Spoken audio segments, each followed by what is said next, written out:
Igaüks, kes maailma asjade vastu vähegi huvi tunneb, on ilmtingimata märganud, et migratsioon on aktuaalsem julgeoleku küsimus.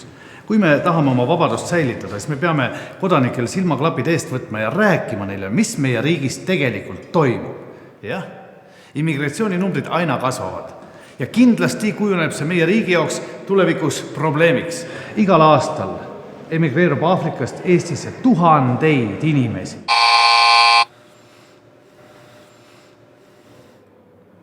Ka töötute arv kasvab iga aastaga.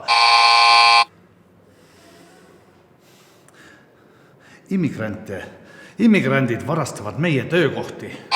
Aitab!